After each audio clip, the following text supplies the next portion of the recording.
Game 4 of the Western Conference Final is tonight. It is our game of the night between the Oilers and the Avalanche. Can the Avalanche complete the sweep against the Oilers? Stay tuned to find out. At least find out our take. Maybe we'll be wrong about it, but at least we'll give our opinion. And also, we have a Twitter poll up for that game. As always, we will take your best bet. Vote on it on Twitter if it's still open. There will be a YouTube poll as well. And we also got Bad Beat. We got Best Bets. We got some of your Twitter picks. We're going to talk some MLB MVP bets as well. It is myself. It is Peter Dewey.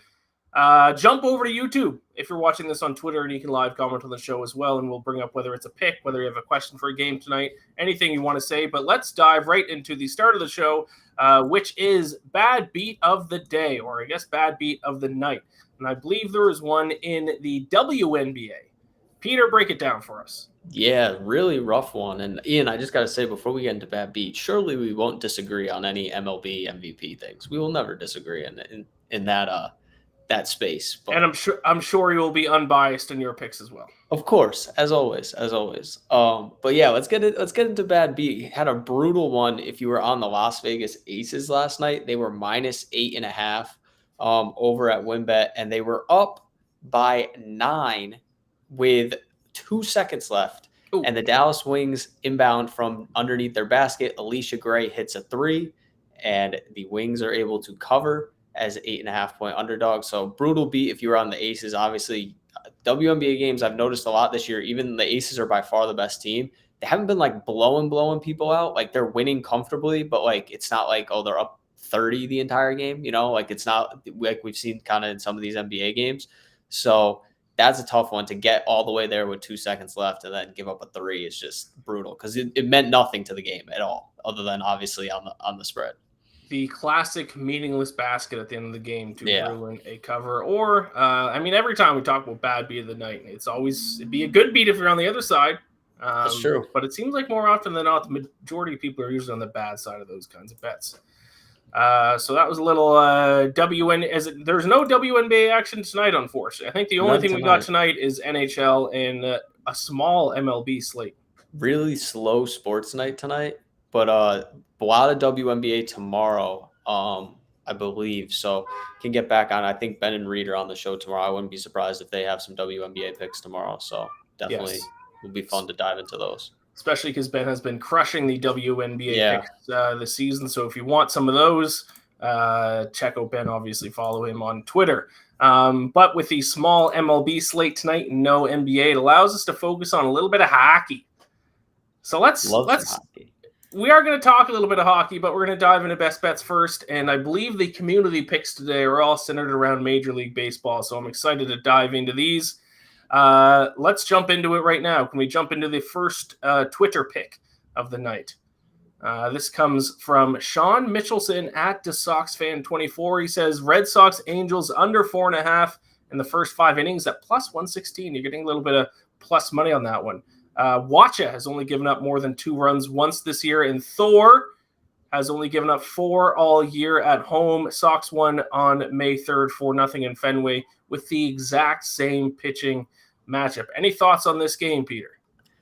I don't hate this play, actually, because Noah Syndergaard's actually been really good this year, and he got rocked his last start against the Yankees last Tuesday.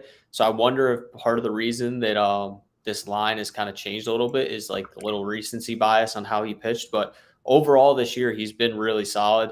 Michael Wacha has also been very solid for the Red Sox. So I don't hate that play at all, especially because you're getting it at plus money. Like, it's worth a shot, especially considering, what happened the last time this pitching matchup happened. And the Angels have been terrible. They've lost 11 straight, haven't really been scoring runs at a high clip. So I don't mind it at all. Yeah, Angels have not been good recently. I will say one thing I did look up. Boston and the Angels are 8th and 9th in first 5 inning runs per game. So that is a little bit concerning on my end, but I like the pitching matchup. I like how he said last game at Fenway, exact same pitching matchup, and ended 4-0. And you're getting plus 116 money. So you won't find any complaints from me. So thank you, DeSoxFan24, for that pick. Let's go to the second Twitter community pick. Fade to glory at Fade Me to Glory. So I automatically, he's telling us to do the opposite. So we're going to take the opposite of these plays. Hunter Green over 6.5 strikeouts, -105. College baseball, the very first ever college baseball pick on the show, I believe, ECU/Louisville moneyline parlay. I believe we are in the regional finals of the college baseball season right now. But let's start with that Hunter Green one, because I believe on our MLB best prop bets article, I think we have two guys, and I forget who it is. Peter, you might be one of them. Two guys that are on opposite sides of the same strikeout prop. Are you one of those guys? I am not. So it's Ben and Reed are on opposite sides of this. I believe Reed has the over and Ben has the under, if I'm correct. So a lot of people looking at this Hunter Green prop today. Let me confirm, make sure. Yeah, Ben is on the under, Reed is on the over. So this Hunter Green one's tough because when he's pitched well, obviously, like, he has crazy strikeout stuff. But, like, you look at his games that he hasn't been able to generate swings and misses on his fastball. And, like, I think his last start, he went 3 1/3 or 3 2/3, got absolutely rocked. So the thing for him is he really only has two pitches he kind of relies on consistently. It's his fastball and his slider. So if he doesn't have one of those with him, it's going to be a long night. Like, he needs to really develop, like, a quality third pitch that he can go to more often. Fade Me to Glory is saying we should take the under based on his Twitter name. So I kind of like the under here. I don't know if he pitches long enough. Like, if he just doesn't pitch well, then, like, you're just never going to have a chance with this prop. So I kind of like the under personally. His Twitter name is Fade Me to Glory, but I just checked those college baseball scores because I did tweet this out this morning, so it was pretty early when I asked for plays. His college baseball parlay has already hit, so he did cash that. So, okay. East Carolina beat Coastal Carolina by a final score 13-4, and Louisville beat Michigan 11-9.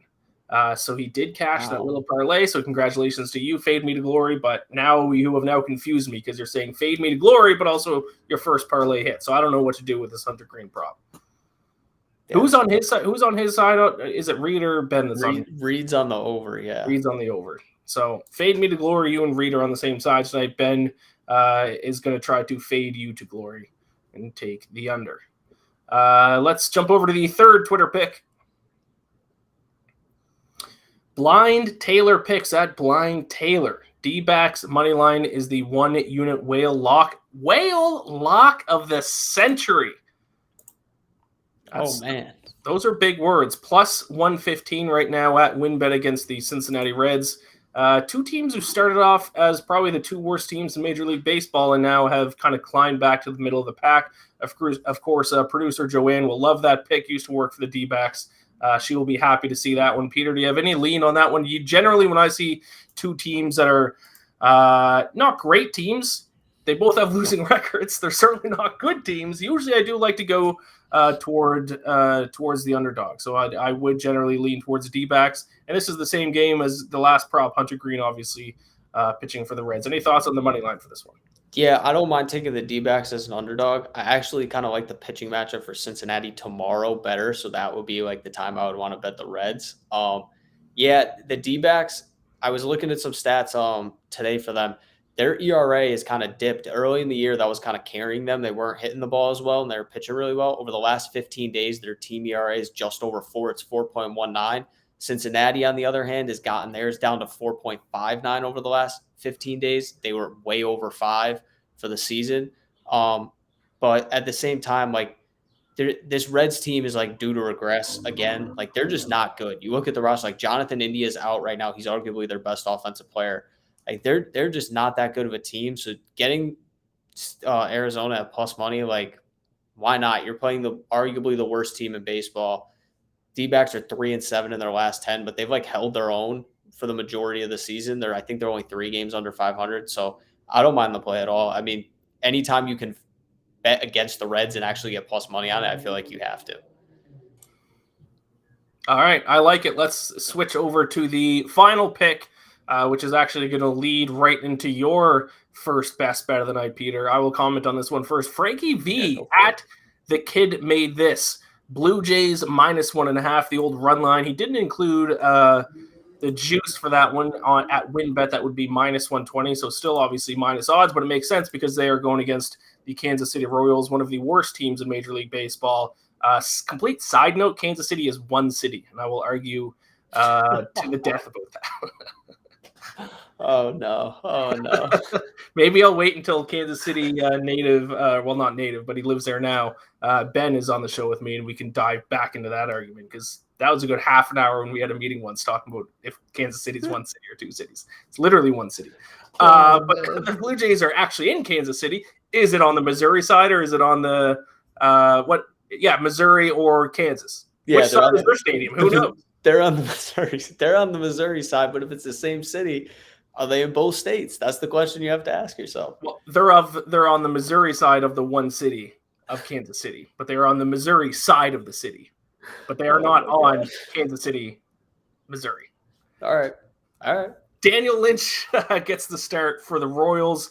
4.181 ERA. As a Blue Jays fan, obviously with their offense, with their talent, and they have been getting better. I think 8-2 in their last 10 games. Excuse me. Oh, my biggest issue and why I would stay away personally is Ross Stripling is starting for the Jays. I do not have faith in him whatsoever. I mean, he's fine this year, 4.22 ERA, but not necessarily a Jays pitcher that I would love to back. And I've lost plenty of bets because of Ross Stripling in the past. So I would be nervous. I'm interested to hear your thoughts because let's lead right into your number one best bet of the night. Let's hear it. Yeah, I have the Blue Jays at -1.5, -120. And yes, Ross Stripling is a little bit scary. That's very fair. But the Royals stink, man. Like, I wrote my MLB power rankings today over at BetSided, and I thought the 30th spot was going to be reserved for the Cincinnati Reds the entire year. It is not. The Royals are in 30th this week. So if you want to go over and check that out, you can. But, I mean, you look at this team. They're the worst team in baseball on the run line. They're 20-32 this year. They're 30th in team ERA over the last 15 days and 25th in OPS over the last 15 days. And like you said, the Jays have been hot. They're 8-2 over the last 10 games. The bats are starting to come alive. They're facing Daniel Lynch. Like, I just don't like this matchup for me. I just feel like the Blue Jays, if the Blue Jays didn't get out to a slow start, like we'd be like all over this line to bet it at them at just at -120, like all day when you were coming into the season. And like, yeah, there was a little bit of regression for the Jays to start the year, but Daniel Lynch over his last few starts, the last 3 starts, he's gotten rocked. He's pitched 13 innings, given up 21 hits, 12 earned runs. You are not going to get away with that against this Jays roster. They are going to absolutely crush him. So if Stripling can just hold his own, like if he doesn't get rocked himself, I think the Jays win this game pretty comfortably. Then they will need to go to their bullpen, which is the number one main concern I have for the Blue Jays. But then again, like you said, I mean, the Royals aren't really good at anything. So yeah, like they don't hit either. Like right now they're giving up almost 6 runs a game, and they also aren't scoring. So it's like, yeah, they might have a day where like you might get, one side of it where, oh, maybe the Jays bullpen stinks tonight. Yeah, but the Royals may give up 8 runs. So like It's just kind of one of those where they've just been so bad all year. And like on the run line, they're basically a dog almost every night, and they're 20-32. I'll fade them against a good team all day. All right, I like it. I guess I'll just dive into my first best bet. Now, this is a pick for the game of the night, but there's a different bet that I'd like. It's my favorite bet for the game of the night. So I'll get this one out of the way, and then we'll go back to hockey. But I am going to be taking the Avalanche on the puck line tonight. Plus 165 right now at WinBet. I think this series is over. I think it gets the sweep will be completed tonight. I wasn't big on the Avalanche.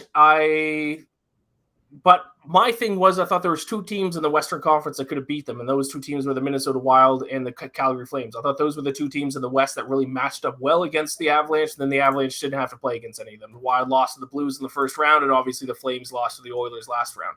Oilers have not been a good matchup for this Avalanche team. You just look at expected goals, 4.25 per game for the Avalanche, 2.71 for the Oilers. So almost 2 full more goals when you're looking at the advanced analytics. The Avalanche went to Pavel Francouz for their goaltender, stopped 51 of 53 shots in the past 2 games, including a shutout in game 2. And Mike Smith has been terrible. Mike Smith has a save percentage of 87.69%. The car outside my window agrees with my pick. The series ends tonight, unfortunately, and the Canadian Stanley Cup drought will continue. Give me Avalanche -1.5 plus 165. I'm not even going to mess around with money line because I think it's just going to be another 2-3 goal game. I think. I like it. I mean, we'll talk my best bet a little bit later, but I do like this, especially plus 165. Damn. Yes. Have the odds makers been watching this series? I mean, geez. Yeah, I will say, and maybe this is why the odds are a little bit shorter than what they have been in games past. Is obviously Nazem Kadri got hurt last game. Sorry. He's out for the series, and he is a key piece. Obviously, he's no Nathan MacKinnon, but he was one of the best second line centers in the entire NHL. He was a gritty guy, got in guys' faces, very good on special teams as well. So him being out, if there's a way that the Oilers can come back, it's because Kadri's out for the rest of the series. So I think that's why the odds are a little bit closer than what we would have expected. But still, this is not a good matchup for the Oilers, unfortunately. So I think the Avalanche get it done. And yes, like you said, we will be talking more about that game here in a few minutes. But why don't we jump back to Major League Baseball for a couple picks? Give me your next MLB pick. Yeah, I'll do my prop pick here. I'm taking Blake Snell under 6.5 strikeouts, minus 155. So laying a little bit of juice here, but the Padres are facing the Mets tonight, and this is a tough one because I have another pick on this game too. But the Mets don't strike out, dude. Like, it's really weird. I was looking at these numbers. They're 6th in the league in strikeouts per game. It's only 7.57 per game this year, and the Padres are trying to like ease Snell back into the rotation. Obviously, he missed start of the year with some injuries. He's only pitched 6 innings once. So for him to get 7 strikeouts against a team that averages about 7.5 strikeouts a game, I just don't see it happening. I don't know if he pitches long enough into the game to do that. The other thing is for Blake Snell is his last start was the only start he even went 6 innings. His first start, he didn't get out of the 4th. Second one, he got pulled after 5 1/3. So there's a chance, like, this is a good Mets team, obviously. Like, if they get through 5 innings clean without him kind of blowing up, I wouldn't be surprised if the Padres kind of just say, you know what, that's a win for us. Let's go to the bullpen. So I like the under here. I know it's juiced pretty heavily, but if he gets 7 strikeouts against a team that averages 7 strikeouts a game, like, hats off. I just don't see it happening. We have 2 more picks on the show for that game, but before we kind of dive back into those, I'll give out my strikeout prop. You just gave out yours. I'll go with mine. Going to go with a former Blue Jay here, Robbie Ray, over 5.5 strikeouts at minus 115. I'm actually kind of going against my normal strategy for strikeout props, which is I usually take unders when a pitcher is going against a team that has a low strikeout rate, and then obviously taking overs when a team has a high strikeout rate. Not the case here because I'm taking the over for Robbie Ray, but the Astros have the 6th best strikeout rate in the majors right now. But I can't resist taking the over regardless because some number seems off to me, even with the Astros being, a disciplined team at the plate. Robbie Ray has at least 6 strikeouts in 5 straight games, and he reached 10 in 2 of those 5 games. Like, he's been throwing heat lately. He's been getting strikeouts. The total's only at 5.5. As long as he doesn't get lit up, as long as he just stays in the game long enough, I think he's going to reach this number. So I'm just going to ride the hot hand here with Robbie Ray, take over 5.5. I like that. He's kind of starting to bounce back, right? After he kind of had a slow start to the year, but he's starting to look a little bit better. Yes. That's big for the Mariners because they have not been good, but so they need him to be good because they're going to kind of have to hang their hat on their pitching staff, I feel like, this year. Yep, absolutely. So we're going to finish off 2 picks for the same game. Give me your one. Oh, we're on opposite sides, aren't we? I'm taking the Padres money line. Boo! I know. Minus 120. And I know I had a feeling you were going to fade the Padres because you've been saying how their offense stinks. They're due to start losing. You might not be wrong, but you know who also stinks? Carlos Carrasco on the road this year. Carlos Carrasco, who's starting for the Mets tonight, he has a 5.06 ERA on the road. Opponents are hitting 287 against him with a 721 OPS. That's really, really bad. Like, you talk about, he's been great at home. Like, his overall numbers are not bad, but he has not pitched well away from home. I think that plays well for a Padres team who I'm sure you're going to talk about. They've been struggling a little bit on offense, but you get a pitcher who has been great on the road. Maybe they can turn it around. And the reason the Padres are winning games is they're 5th in team ERA. Over their last 30 days. They are coming off 3 straight wins against a Milwaukee Brewers team that's atop the NL Central right now. I just think the Mets, have been really good. They just played a tough series, though, against the Dodgers. They won back-to-back games to kind of salvage the split there. Still on the West Coast trip. Don't have your best pitcher going. I like the Padres here. Blake Snell worries me a little bit. Like I said, the reason I'm taking the under on his strikeout prop is I just don't know how far he goes into the game. But the Padres bullpen and team has just been really good pitching. They're 5th in team ERA. So I think they win this game. I think they can kind of get to Carrasco a little bit. So I'll lay it with the Padres, but I'll let you convince me otherwise. Yeah, this is my Monday moneyline underdog bet of the day here. Not a massive underdog, but yeah, I'm on the opposite side. I got the Mets. You can get them at plus 103 at WinBet. I don't understand how they're underdogs in this game. I mean, you knew what I was going to talk about. I'm going to talk about the Padres offense. Since the start of May, the Padres are 26th in batting average, 28th in OPS. Since the start of May, the same time frame, the Mets are 2nd in batting average and 5th in OPS. Like, truly one of the best offenses in Major League Baseball. The best team in the National League right now is taking on a team that's due for some regression, whose bats have gone completely cold. Why are the Padres the favorite? Yeah, Carlos Carrasco might be, tough on the road, might not be great, have great numbers on the road, but it's not like he's going against some stud. He's going against Blake Snell, who he's also stunk this season. And yeah, Carlos Carrasco's road numbers aren't great. It's still 6-1 on the season. They're still winning games when he's pitching. So I just don't understand why the Mets are underdogs here. I mean, that's fair. It's just going to be. I think this is anti-Mets bias. You with your Yankees banner. This is not anti-Mets bias. It is. This is anti-Carlos Carrasco bias. He is not good. He is not good on the road. If it was Carlos Carrasco at home, I believe he's 4-0 at home with like a sub-2 ERA. I'm taking him all day. But he's not good on the road. And I guess the Padres have a good bullpen too, man. They've been solid. So if Blake Snell can get them 5 innings, I don't know if he can. I really don't. So I'm kind of like hedging here the Blake Snell under strikeouts, because if he gets rocked, he's going to have the under strikeouts, and I'm probably going to lose my Padres bet. But Padres rank lower than the Mets in bullpen ERA. But they rank higher in team. It's like 13th and like 11th. It's close. Yeah, I think they might rank higher in team ERA, though. That might have been what I was looking at. But I'm not saying the Mets are bad. I just think Carrasco is worse than Snell in this spot. That's kind of the way I'm going. All right. Well, we'll see. I think this might be the first time that we've had direct opposite picks on the show. Yeah, on the show. Outside of best bets of the night, we have been on opposite side for game of the night picks. We've been on opposite side sometimes. That's true. So there you go. Those are our MLB and a little NHL pick for you. If we got a little recap graphic, we can show them in case you missed a few. I'm on Avalanche minus 1.5 plus 165 against the Oilers to complete the sweep. Over 5.5 Robbie Ray strikeouts against the Astros, and Mets as underdogs in the final game tonight at plus 103. You are on under 6.5 strikeouts for Blake Snell, but also for some reason on Padres minus 120 and then Blue Jays minus 1.5 minus 120. Against the Royals. So they could both happen. They certainly could. 7 innings, 5 Ks, no runs, and boom, there I am. I'm right, right there, 2 for 2. It could happen. You're right. It could happen.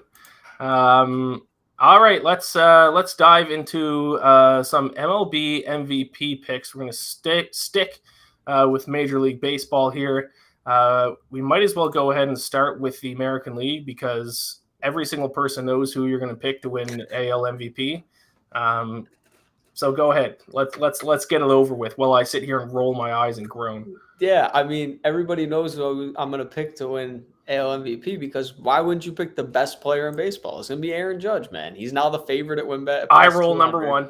Yeah, that's fine. He's the best player in baseball. I mean, Aaron Judge this year, this to me is the stat. This is my favorite advanced stat, however you want to use it. When you look at hitters, it's called OPS plus.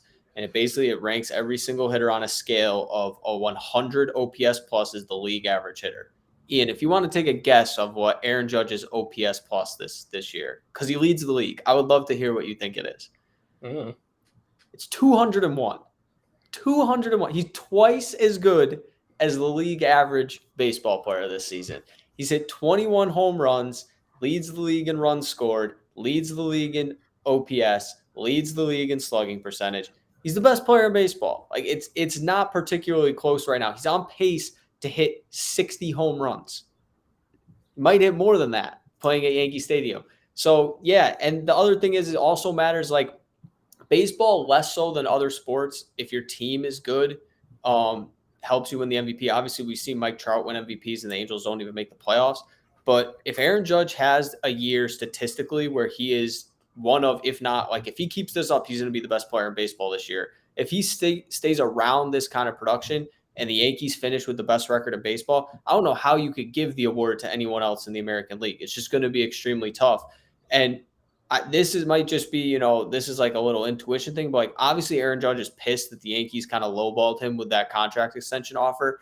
So he's made himself probably another 50, 60 million already this offseason. Like there's no reason he doesn't come out and just try to make as much money as possible this offseason. How's he going to do that? Have a crazy year, hit 60 home runs and win the MVP. That'll make somebody's going to pay him $300, $400 million, however much he wants. So I love Aaron Judge. Obviously not a ton of value at this price, but like with the Angels losing 11 straight, it's Ohtani and Trout are the next two guys after him in the odds. Like, I just don't even think it's close now at this point. Like, Judge has better numbers than both of those guys, and the Yankees are 10 times better of a team right now. Like, give me Aaron Judge all day. Unless he like goes completely cools off, I don't know how he doesn't win this award. It is June 6th. How can you justify a plus 200 MVP bet on June 6th? Because it's going to win. It's going to win. It would be like, this is like if you told me, this is like when the Warriors had Durant and they were like minus odds to open the season to win the title. And you're like, oh, why would you take the Warriors? Because they're going to win. Like that's why you take. Yeah. And then they run into injuries and then the Toronto Raptors beat them in the finals. And all those minus 120 tickets went up in flames. They won 2 though. They won 2 out of 3. And the injuries, the injuries was tough, but they won 2 of them. And they still got to the finals that year. I'm not betting 2-1 on a 2 out of 3 chance. Actually, maybe you probably should. I think the math. I was gonna say. I just proved my point. I'm sorry. It's June 6th. It's way too early to be betting on a guy plus 200, a guy who's had strikeout issues, a guy who's had injury issues. You got some question marks you're going to have to steer clear from for the next 4+ months. The strikeout issues haven't been too bad this year. Striking out so far just over once a game. So far. Not terrible. Just over once. I feel like that's not good. It's not great, but like you look at some of his other seasons, like he had 208 strikeouts when he finished second in the MVP in 2017 in 155 games. Last year, he struck out 158 times in 148 games. Like he's on pace for like a similar number right there. He'll be fine.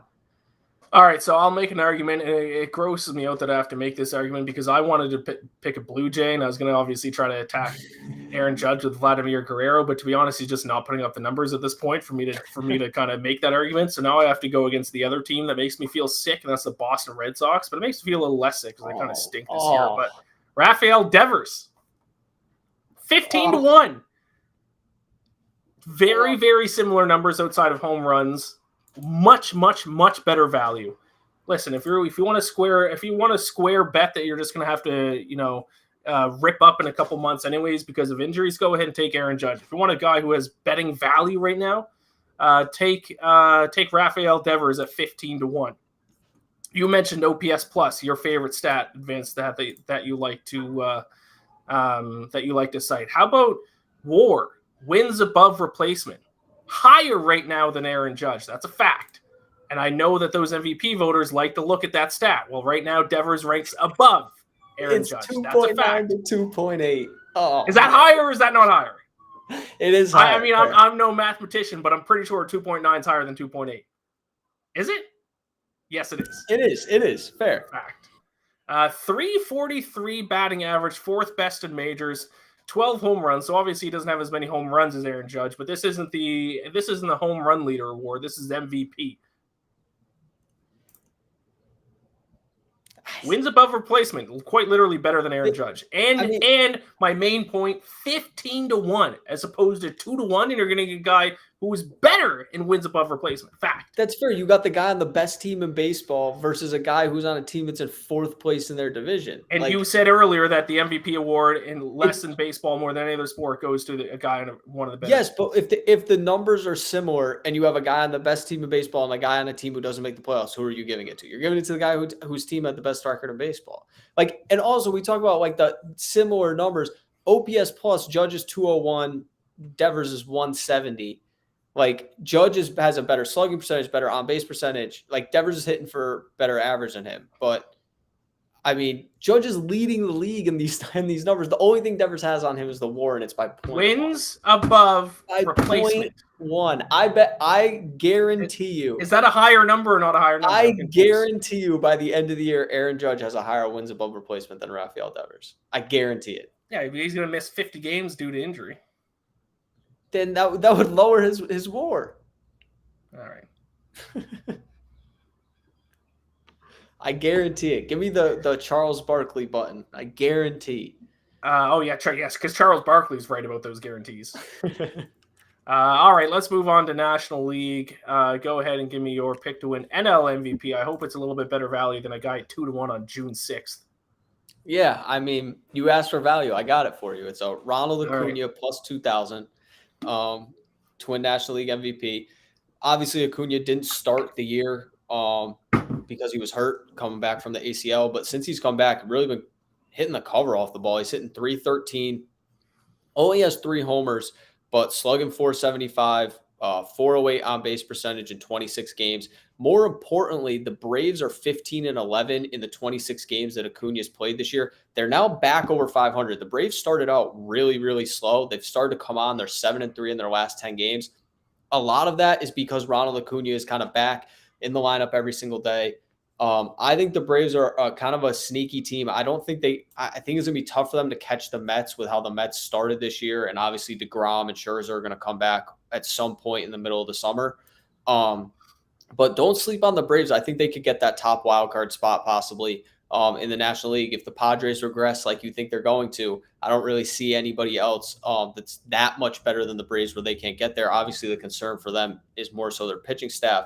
But, I mean, Acuna last year, he was on pace putting up MVP quality numbers going into the All-Star break before he got hurt. He was hitting .283, 24 homers, 52 RBI, 82 games. It's about half a season. So you extrapolate that, you're looking at a close to 50 home run, 100 RBI season. He's a .280 hitter. He's hitting even better for average right now. Striking out a little bit much for my liking, 36 and 26 games, but at the same time, like if he's going to strike out once a game, but 2 of the other 4 at bats that he has, he's getting a hit. I really don't mind it. So, I like Ronald Acuna here. I think he's on a sneaky team that can make a run for sure.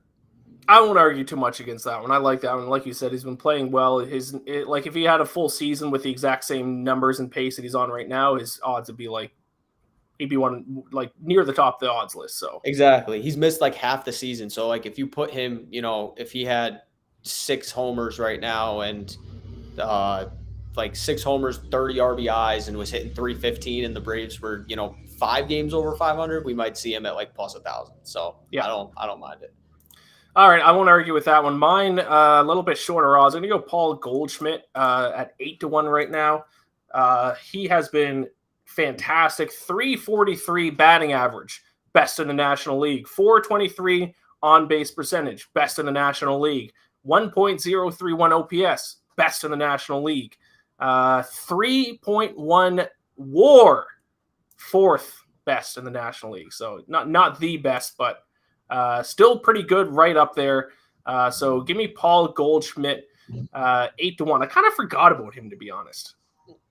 I was looking at his number. I was like, I haven't thought about Paul Goldschmidt in a while.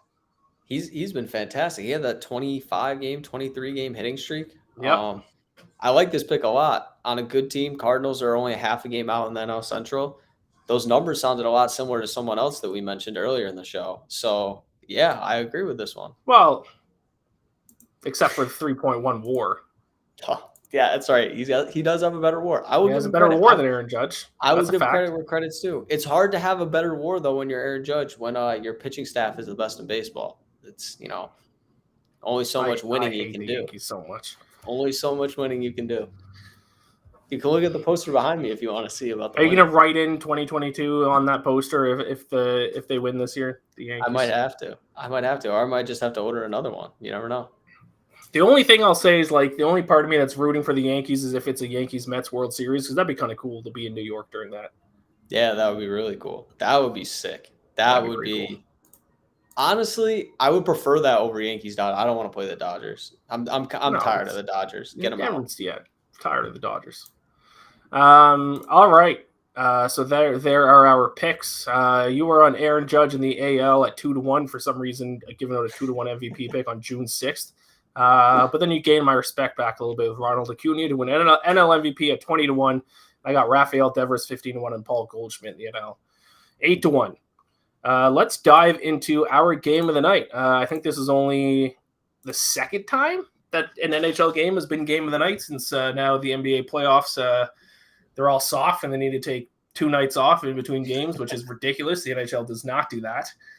So let's talk a little Avalanche Oilers game 4. Obviously, the Avalanche are up 3-0. They can complete the sweep and secure a spot in the Stanley Cup final with a win tonight. They are all the way up to like minus 180 to win the cup right now. Little steep for me, especially if they play the Lightning. I think they might struggle against the Lightning. Do you have any general thoughts about this game before you give out our best bets? Yeah, obviously I want to defer to you because you're the hockey guy, but I've watched a couple of the games in this series, and it just looks like the Oilers are outclassed. Like when McDavid and Draisaitl are not on the ice, like they just look like a significantly worse team. Defensively, they've looked god awful.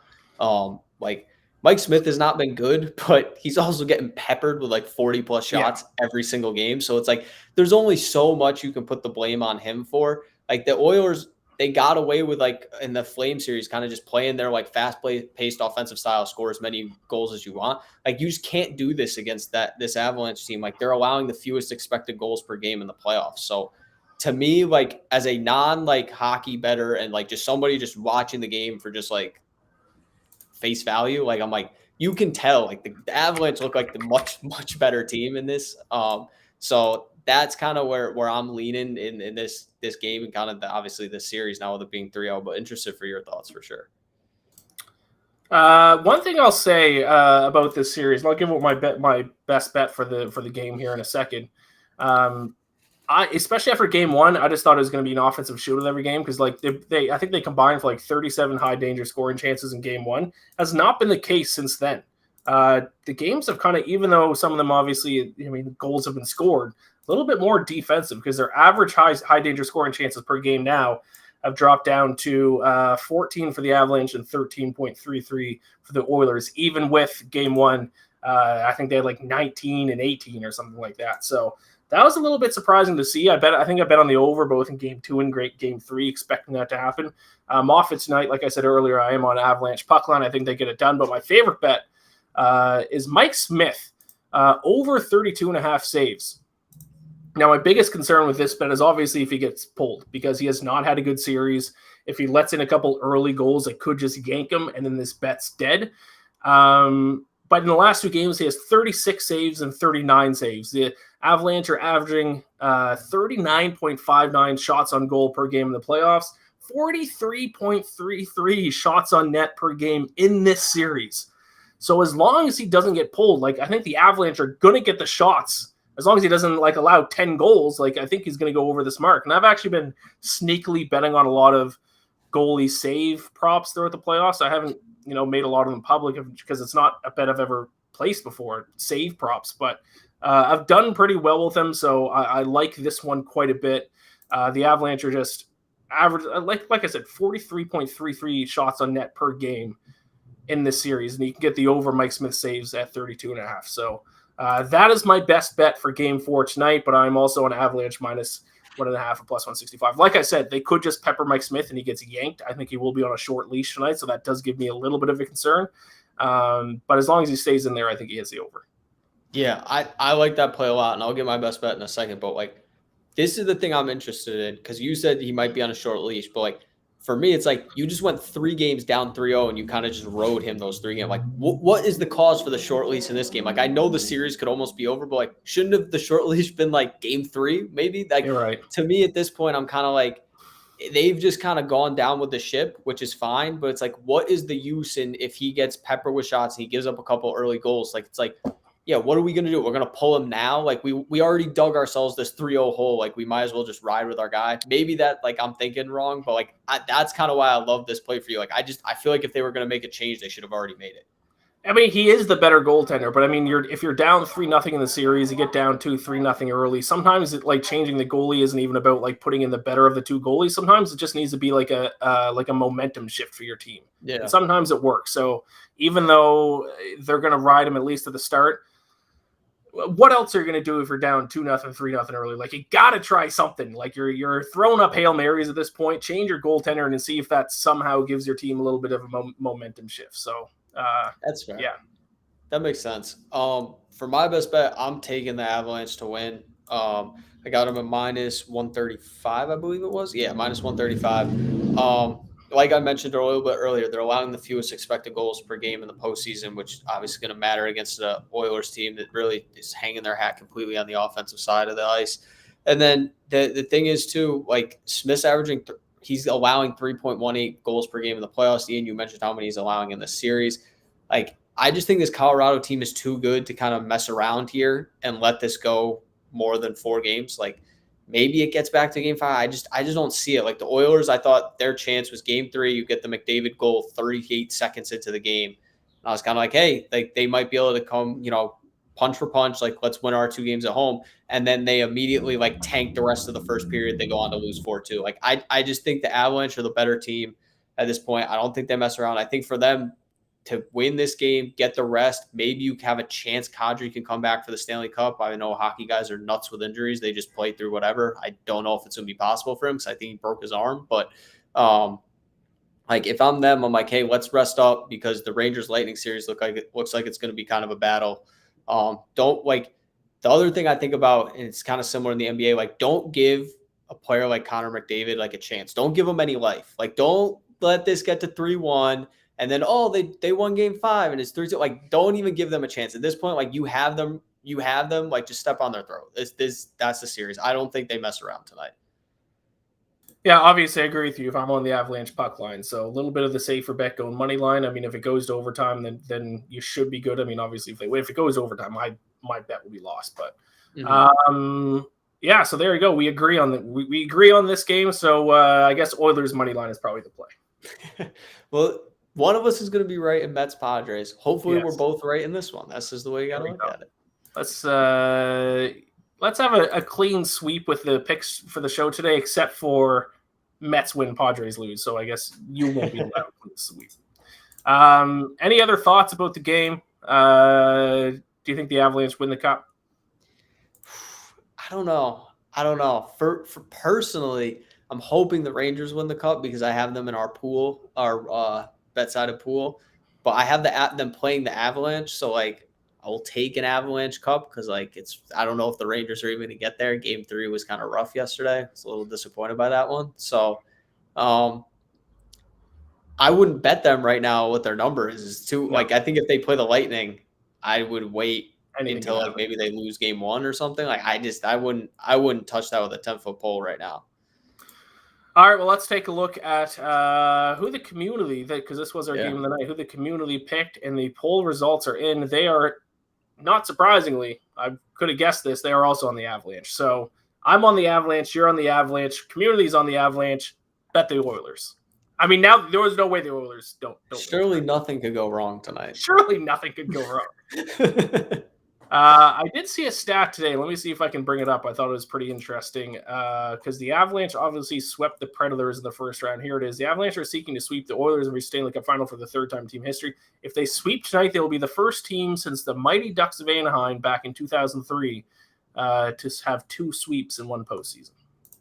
Wow. And they only went 5 games in the second round, right? 6. Or 6? They went 6 against the Blues. So I've trashed the Avalanche all season, and now I'm on the verge of looking like a massive moron. But hey, what else is new? So there you have it. There is our show. We did usually I would be doing green on the greens at the top of the hour, but we did it earlier today for the Canadian Open. I gave a very non-biased picks for my home country's tournament.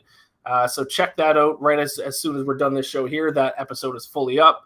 Tomorrow, the Daily Betslip will be back with Ben and Reed tomorrow. Maybe I'll get in the chat and let those guys know that Kansas City is one city. I wouldn't mind that. That would make for some fun conversation. All right. Other than that, any final thoughts for the show, Peter? Yeah, if you want an MVP winner, just take Aaron Judge. Oh, it's June 6th. Listen, you gave out non-biased Canadian Open picks. I gave out non-biased MVP picks. That's how it is. All right, perfect. We'll wrap up the show on that note. Thank you all for watching. If you're watching on YouTube, like and subscribe, all that good stuff. Best luck with your bets tonight, and we'll see you tomorrow.